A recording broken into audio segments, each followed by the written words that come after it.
Hey, everybody. I pray that you are having a good day.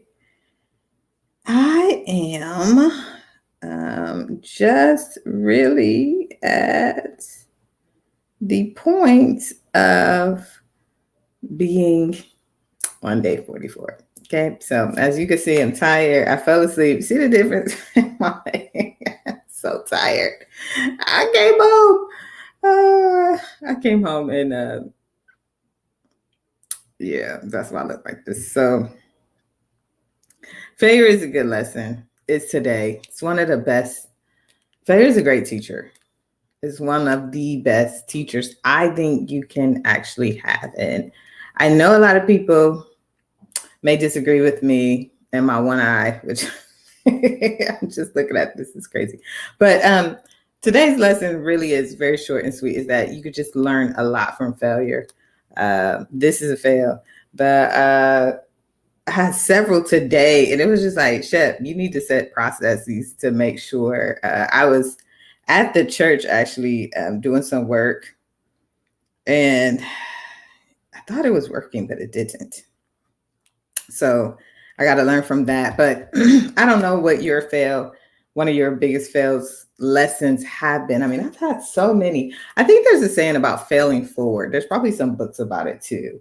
But I just really, I appreciate when I learn from them and not when I repeat them. And so, yeah, that's really what today is about. And I know you're like, really, is that it? It really is.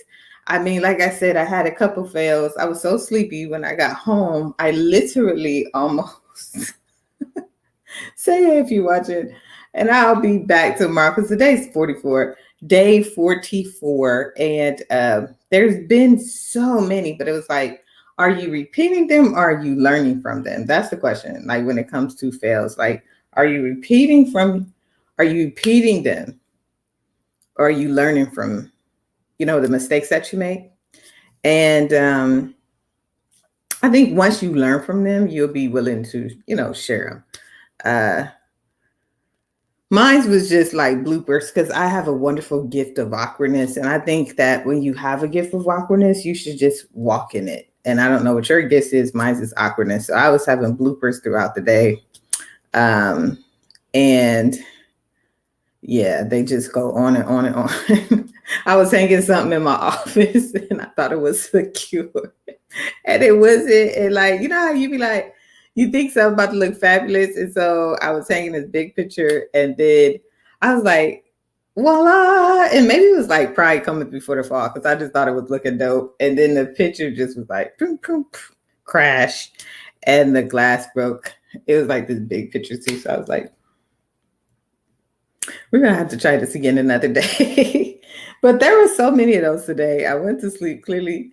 And so many other things. I think there's things that I've been trying that just hasn't worked. And so one of the things I'm just really telling myself is like, Tanika, write these lessons down. So at least you'll know what not to do.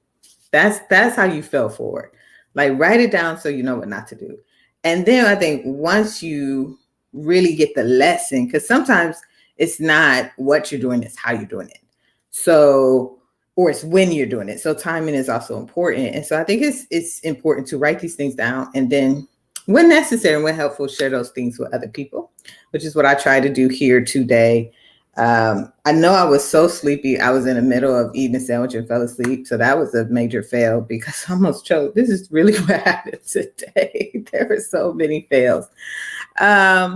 But other than that, I just think about life and like when you try something and you try so hard and sometimes we will hide our mistakes.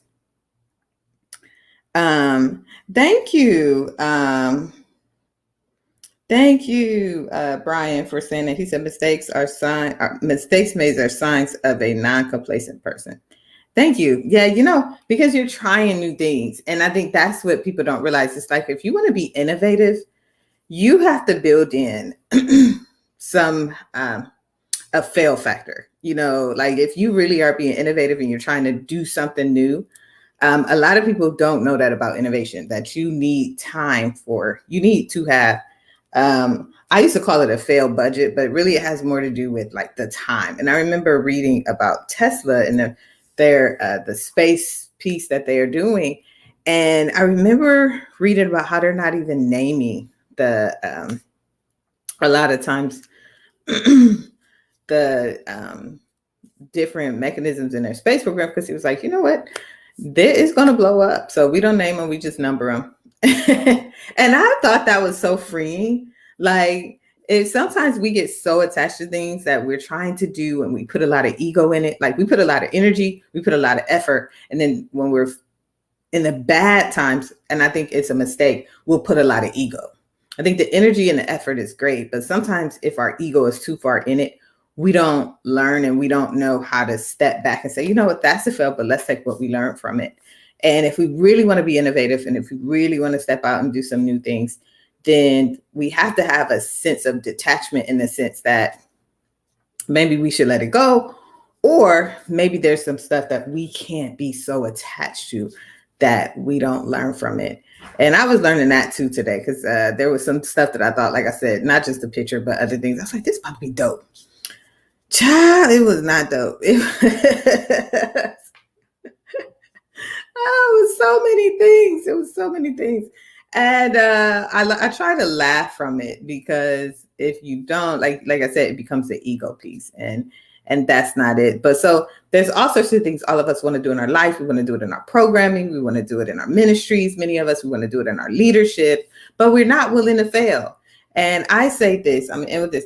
I remember, and I've had so many people offer to teach me to skate. Shout out to the twins, Asia Deja, still waiting for those lessons, even though I'm in Florida.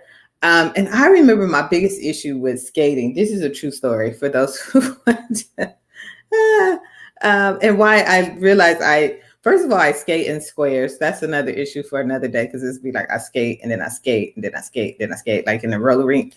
And so they were like, no, we're going to teach you how to skate. And so I was watching these skaters one day, the ones that like are like, you know, they like roll bounce type of situation. And I was like, why can I do that? And it's not I don't think it's just coordination and practice. What I watched was them trying to learn different tricks on their skates, and they kept falling. And I was, and the reason I'm skating squares, because I'm skating, stop, skate, stop, skate, stop. It's true story. But what I learned was the reason I was not able to skate like them is because when they were trying new tricks, these guys, they would fall and get back up, and then they would try it again. They fall and get back up, and they would try it again.